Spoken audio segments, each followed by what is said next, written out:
Hi ಎಲ್ಲರಿಗೂ ನಮಸ್ಕಾರ. ಎಲ್ಲ ಸರ್ಕಾರಿ ನೌಕರರಿಗೆ, ನಿವೃತ್ತ ಸರ್ಕಾರಿ ನೌಕರರಿಗೆ ಹಾಗೂ ಪಿಂಚಣಿದಾರರಿಗೆ ಮಹಾಚಂದ್ರ ಯೂಟ್ಯೂಬ್ ಚಾನಲ್ಗೆ ಆತ್ಮೀಯವಾದಂತಹ ಸ್ವಾಗತ.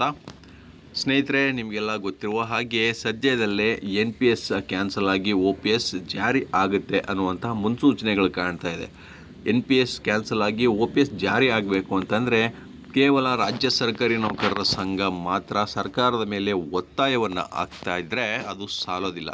ಸರ್ಕಾರವೇ ರಚನೆ ಮಾಡಿರ್ತಕ್ಕಂಥ NPS ಅಧ್ಯಯನ ಸಮಿತಿ ಈಗ ಸದ್ಯದಲ್ಲೇ ಅವರ ವರದಿಯನ್ನು ಸರ್ಕಾರಕ್ಕೆ ಸಲ್ಲಿಸ್ತಾ ಇದ್ದಾರೆ. ಅವರು ಯಾವ ರೀತಿ ವರದಿಯನ್ನು ಸಲ್ಲಿಸ್ತಾ ಇದ್ದಾರೆ ಅದು ಕೂಡ OPS ಜಾರಿಯ ಮೇಲೆ ಡಿಪೆಂಡ್ ಆಗುತ್ತೆ. ಸೊ ಇದನ್ನು ಮನಗಂಡಂಥ ರಾಜ್ಯ ಸರ್ಕಾರಿ ನೌಕರರ ಸಂಘ ಈಗ ಒಂದು ಪತ್ರವನ್ನು ಬರೆದಿದೆ NPS ಅಧ್ಯಯನ ಸಮಿತಿಯ ಅಧ್ಯಕ್ಷರಿಗೆ.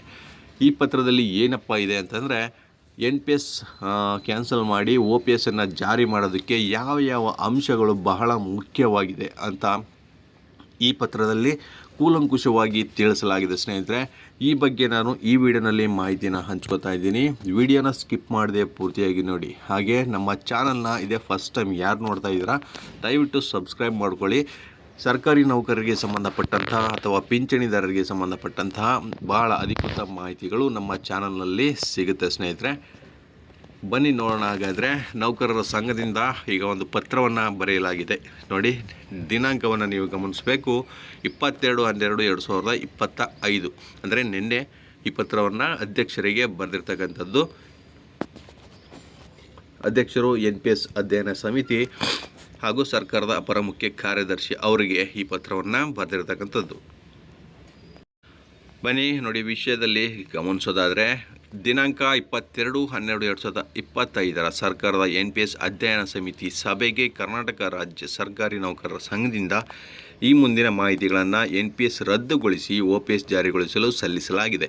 ಸೊ ನಿನ್ನೆ ಒಂದು ಸಭೆ ನಡೆಯುತ್ತೆ ಅಂತ ನಾನು ನಿಮಗೆ ಹೇಳಿದೆ ಸ್ನೇಹಿತರೆ. ಆ ಸಭೆಯಲ್ಲಿ ಅವರು ಯಾವ ಅಂಶಗಳನ್ನು ಇಲ್ಲಿ ಮಂಡಿಸಿದ್ದಾರೆ ಅಂತ ತಿಳ್ಕೊಳ್ಳೋಣ. ನೋಡಿ, ಪೂರಕ ಅಂಶಗಳು ಯಾವುದ್ಯಾವುದಿದೆ ಅಂತಂದರೆ, ಭಾರತ ಸರ್ಕಾರ NPS ಯೋಜನೆಯನ್ನು 1/4/2004 ಜಾರಿಗೊಳಿಸಿರುತ್ತೆ. ಕರ್ನಾಟಕ ಸರ್ಕಾರ ಅದನ್ನು 1/4/2006 ನಂತರ ಜಾರಿಗೊಳಿಸಿರುತ್ತೆ. ಪಶ್ಚಿಮ ಬಂಗಾಳದಲ್ಲಿ ಇದುವರೆಗೂ ಈ ಯೋಜನೆ ಜಾರಿಗೆ ಬಂದಿರುವುದಿಲ್ಲ. ಸೊ ಇದೊಂದು ಮುಖ್ಯವಾದ ಅಂಶ. ಪಶ್ಚಿಮ ಬಂಗಾಳ ರಾಜ್ಯಗಳು ಕೇಂದ್ರ ಸೇವೆಗಳಿಗೆ ಮಾತ್ರ ಈ ಯೋಜನೆಯನ್ನೇ ಮುಂದುವರಿಸಿರುತ್ತವೆ. ಆಂಧ್ರ ಪ್ರದೇಶ ಮತ್ತು ತೆಲಂಗಾಣ ರಾಜ್ಯಗಳು NPS ಬದಲಾಗಿ CPS ಅಂದರೆ ಕಾಂಟ್ರಿಬ್ಯೂಟರಿ ಪೆನ್ಷನ್ ಸ್ಕೀಮನ್ನು ಜಾರಿಗೊಳಿಸಿರುತ್ತೆ. ಈಗ ಅದು ಗ್ಯಾರಂಟಿ ಪೆನ್ಷನ್ ಸ್ಕೀಮ್ ಅಂದರೆ GPS ಆಗಿ ಪರಿವರ್ತನೆ ಆಗಿರುತ್ತೆ. ಭಾರತ ಸರ್ಕಾರ 2023ರಲ್ಲಿ ನೂತನ ಪಿಂಚಣಿ ಯೋಜನೆಯನ್ನು ರಾಷ್ಟ್ರೀಯ ಪಿಂಚಣಿ ಯೋಜನೆ ಎಂದು ಮರುಪದನಾಮಿಸಿರುತ್ತದೆ. NPS ಯೋಜನೆಯಲ್ಲಿ ನಮ್ಮ ರಾಜ್ಯ ಸರ್ಕಾರಿ ನೌಕರರು ತಮ್ಮ ಮೂಲ ವೇತನ ಮತ್ತು DA ಒಟ್ಟು ಮೌಲ್ಯದಲ್ಲಿ 10% ವಂತಿಗೆಯನ್ನು ಹಾಗೂ ಸರ್ಕಾರ 14% ವಂತಿಗೆಯನ್ನು ಪಾವತಿಸುತ್ತದೆ. ಇದರಿಂದ ಒಟ್ಟು 24% ವಂತಿಗೆ ನೌಕರರ ನಾನ್ ವಿತ್ಡ್ರಾವಬಲ್ ಖಾತೆಗೆ ಜಮಾ ಆಗುತ್ತದೆ. NPS ಖಾತೆಗೆ ಜಮಾ ಆಗುವ ಹಣವನ್ನು ಷೇರು ಮಾರುಕಟ್ಟೆಯಲ್ಲಿ ಹೂಡಿಕೆ ಮಾಡಲಾಗುತ್ತಿದ್ದು, ಹೂಡಿಕೆಯಾಗುವ ಹಣಕ್ಕೆ ಯಾವುದೇ ನಿರ್ದಿಷ್ಟ ಭದ್ರತೆ ಇರುವುದಿಲ್ಲ ಹಾಗೂ ಮಾರುಕಟ್ಟೆಯ ಏರಿಳಿತಗಳಿಗೆ ಒಳಪಟ್ಟಿರುತ್ತದೆ. ಕಡಿಮೆ ಸೇವಾವಧಿ ಇರುವ ಹಾಗೂ C ಮತ್ತು D ದರ್ಜೆಯ ನೌಕರರಿಗೆ ಈ ಯೋಜನೆಯಿಂದ ಅತಿ ಕಡಿಮೆ ಮಾಸಿಕ ನಿವೃತ್ತಿ ವೇತನ ದೊರೆಯುತ್ತಿದೆ. NPS ಯೋಜನೆಯಿಂದ ಸರ್ಕಾರಿ ನೌಕರನ ನಿವೃತ್ತಿ ನಂತರದ ಸಾಮಾಜಿಕ ಹಾಗೂ ಆರ್ಥಿಕ ನಿರ್ವಹಣೆಗೆ ನಿರ್ದಿಷ್ಟ ಭದ್ರತೆ ಇರುವುದಿಲ್ಲ. NPS ಯೋಜನೆಯಲ್ಲಿ ಸರ್ಕಾರಿ ನೌಕರರಿಗೆ ಯಾವುದೇ ಆರ್ಥಿಕ ಮತ್ತು ಸಾಮಾಜಿಕ ಭದ್ರತೆ ಇಲ್ಲದೆ ಇರುವುದರಿಂದ ದೇಶದಾದ್ಯಂತ ಈ ಯೋಜನೆಯನ್ನು ರದ್ದುಪಡಿಸಿ ಹಳೆ ಪಿಂಚಣಿ ಯೋಜನೆ ಜಾರಿಗೊಳಿಸುವಂತೆ ಹೋರಾಟಗಳು ನಿರಂತರವಾಗಿ ನಡೀತಾ ಇವೆ. ಸೊ NPSನಿಂದ ಯಾವುದೇ ರೀತಿಯ ಲಾಭ ಇಲ್ಲ ಅನ್ನೋ ಕಾರಣಕ್ಕೆ ಇದನ್ನು ಈಗ ಕ್ಯಾನ್ಸಲ್ ಮಾಡ್ತಾ ಇರ್ತಕ್ಕಂಥದ್ದು. ಇವೆಷ್ಟು ಬಹಳ ಮುಖ್ಯವಾದ ಅಂಶಗಳು NPSನ್ನು ರದ್ದುಗೊಳಿಸೋದಕ್ಕೆ ಸ್ನೇಹಿತರೆ. ಹಾಗೆ ಕೆಳಕಂಡ ರಾಜ್ಯಗಳು NPS ರದ್ದುಗೊಳಿಸಿ ಹಳೆ ಪಿಂಚಣಿ ಯೋಜನೆಯನ್ನು ನೌಕರರ ಹೋರಾಟಕ್ಕೆ ಮಣಿದು ಜಾರಿಗೊಳಿಸಿರ್ತವೆ. ನೋಡಿ, NPSನ್ನು ಕ್ಯಾನ್ಸಲ್ ಮಾಡಿ OPSನ್ನು ಜಾರಿ ಮಾಡಿರ್ತಕ್ಕಂಥ ರಾಜ್ಯಗಳ ಪಟ್ಟಿಯನ್ನು ಕೂಡ ಇಲ್ಲಿ ಕೊಡಲಾಗಿದೆ. ರಾಜಸ್ಥಾನ ಮೊದಲನೇದಾಗಿ 23/2/2022 ಅದು ರಾಜ್ಯ ಬಜೆಟ್ನಲ್ಲಿ ಘೋಷಣೆಯನ್ನು ಮಾಡಿ ಅವರು OPSನ ಜಾರಿ ಮಾಡಿರ್ತಕ್ಕಂಥದ್ದು. ಹಾಗೂ ಛತ್ತೀಸ್ಗಢ ಅವರು 1/4/2022 ಅವರು ಕೂಡ ಸಚಿವ ಸಂಪುಟ ನಿರ್ಧಾರದ ಮೇರೆಗೆ OPSನ ಜಾರಿ ಮಾಡಿದ್ದಾರೆ. ಹಾಗೆ ಹಿಮಾಚಲ ಪ್ರದೇಶ ಅವರು 1/4/2023 ಅವರು ಕೂಡ ಸಚಿವ ಸಂಪುಟ ಸಭೆಯಲ್ಲಿ ಒಪ್ಪಿಗೆಯನ್ನು ತೆಗೆದುಕೊಂಡು OPSನ ಜಾರಿ ಮಾಡಿರ್ತಕ್ಕಂಥದ್ದು. ನೆಕ್ಸ್ಟು ಪಂಜಾಬ್ ಬಂದರೆ ಅವರು 1/11/2022 ಅವರು ಸಚಿವ ಸಂಪುಟ ನಿರ್ಧಾರದ ಮೇರೆಗೆ OPSನ ಜಾರಿ ಮಾಡಿದ್ದಾರೆ. ತೆಲಂಗಾಣ 2025 ಅಂದರೆ ಇದೇ ವರ್ಷದಿಂದ GPS ಯೋಜನೆಯನ್ನು ಜಾರಿಗೊಳಿಸಿರುತ್ತೆ. ಸೊ ಅವರು OPSನ್ನು ಅಡಾಪ್ಟ್ ಮಾಡ್ಕೊಂಡೇ ಇರಲಿಲ್ಲ. ಅವರು ಈಗ GPS ಆಗಿ ಅದನ್ನು ಬದಲಾಯಿಸಿಕೊಂಡು ನೌಕರರಿಗೆ ಅನುಕೂಲವನ್ನು ಮಾಡಿಕೊಡ್ತಾ ಇದ್ದಾರೆ. ಆಂಧ್ರ ಪ್ರದೇಶವು ಕೂಡ 1/9/2024 GPS ಯೋಜನೆಯನ್ನು ಜಾರಿ ಮಾಡಿಕೊಂಡಿದ್ದಾರೆ. ಹಾಗೆ ಜಾರ್ಖಂಡಲ್ಲಿ ನೋಡಿ ಸರ್ಕಾರ 1/9/2023 OPS ಯೋಜನೆಯನ್ನು ಘೋಷಣೆ ಮಾಡಿರುತ್ತೆ. ಸೊ ಇಷ್ಟು ರಾಜ್ಯಗಳು ನೌಕರರ ಹೋರಾಟದಿಂದ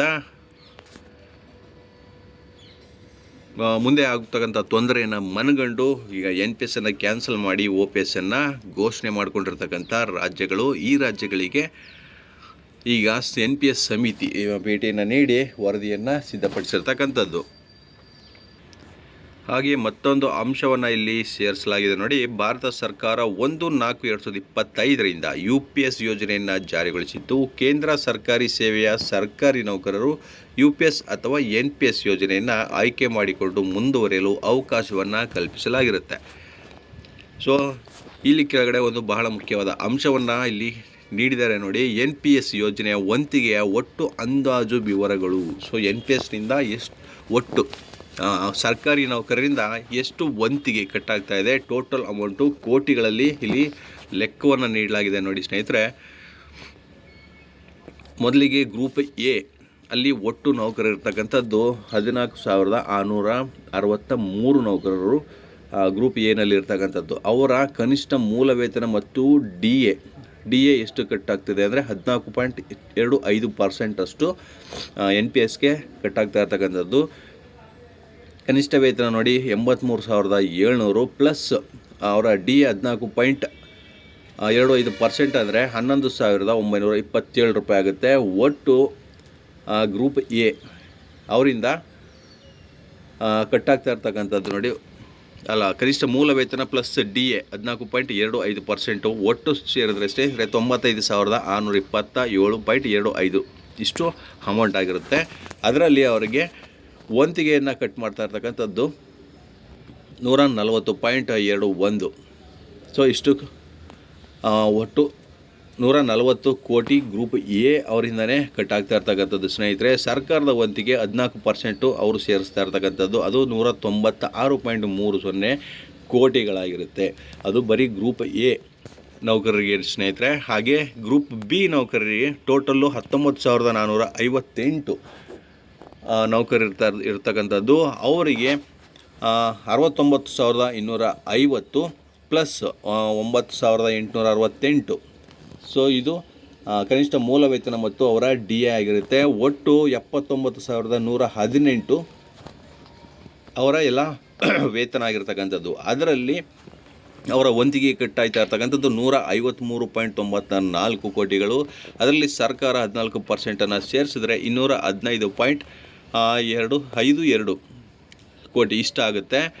ಹಾಗೆ ಗ್ರೂಪ್ ಸಿ ನಲ್ಲಿ ಅಧಿಕ ನೌಕರರು ಇರ್ತಕ್ಕಂಥದ್ದು 2,37,108 ನೌಕರರು ಇರ್ತಕ್ಕಂಥದ್ದು. ಅವರದ್ದು ಒಟ್ಟು ಕನಿಷ್ಠ ಮೂಲ ವೇತನ ಸ್ನೇಹಿತರೆ 44,425 ರೂಗಳು ಹಾಗೂ 6,330 ರು, ಒಟ್ಟು 50,755 ಅವರ ಮೂಲ ವೇತನ ಆಗಿರುತ್ತೆ.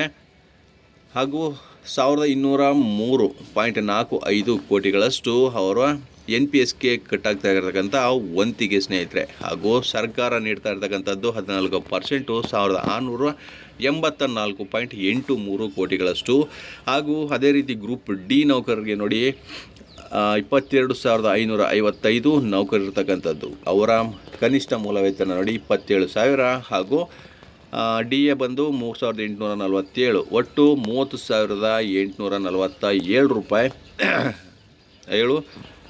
ಸಾವಿರ ಕೋಟಿಗಳು ಅವ್ರಿಗೆ ವೇತನ ನೀಡ್ತಾ ಇರ್ತಕ್ಕಂಥದ್ದು. ಅದರಲ್ಲಿ ಕಟ್ಟಾಗ್ತಾ ಇರ್ತಕ್ಕಂಥ ವಂತಿಗೆ ನೋಡಿ 69.57 ಕೋಟಿ ಹಾಗೂ ಸರ್ಕಾರ ನೀಡ್ತಕ್ಕಂಥ 97.40 ಕೋಟಿಗಳು. ಒಟ್ಟು ಸ್ನೇಹಿತರೆ NPSನಲ್ಲಿ ಸರ್ಕಾರಿ ನೌಕರರಿಂದ ಕಟ್ಟಾಗ್ತಾ ಇರ್ತಕ್ಕಂಥ ವಂತಿಗೆ 1567 ಕೋಟಿಗಳು ಆಗಿರುತ್ತೆ ಎಲ್ಲ ನೌಕರರಿಂದ.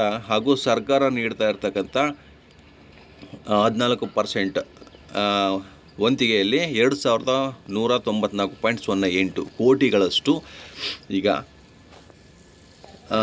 ಇರ್ತಕ್ಕಂಥದ್ದು, ಹಾಲಿ ಇರ್ತಕ್ಕಂಥದ್ದು. ಅದರ ನೋಡಿ ವಾರ್ಷಿಕ ವೆಚ್ಚ ಅಂದಾಜು ಮೂಲ ವೇತನಕ್ಕೆ 2194 ಕೋಟಿ ಆಗಿರುತ್ತೆ. ಹಾಲಿ ಸರ್ಕಾರದಿಂದ ಪಾವತಿಯಾಗುತ್ತಿರುವ ಮೊತ್ತ 3000 ಕೋಟಿ ಆಗಿರುತ್ತೆ ಸ್ನೇಹಿತರೆ.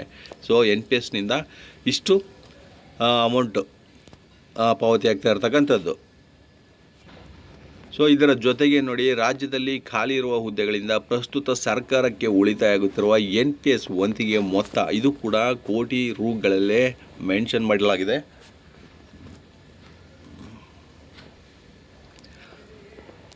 ನೋಡಿ ಸ್ನೇಹಿತರೆ, ಇದನ್ನು ಸ್ಕ್ರೀನ್ಶಾಟ್ ತೆಗೆದು ಬೇಕಿದ್ರೆ ನೀವು ನೋಡ್ಬೋದು. Group A, B, C, D ಎಲ್ಲ ಗ್ರೂಪ್ ನೌಕರರಿಂದ ಖಾಲಿ ಹುದ್ದೆಗಳಿರ್ತಕ್ಕಂಥದ್ದು. ಇಲ್ಲಿ ಒಟ್ಟು 22,76,386 ಖಾಲಿ ಹುದ್ದೆಗಳಿರ್ತಕ್ಕಂಥದ್ದು.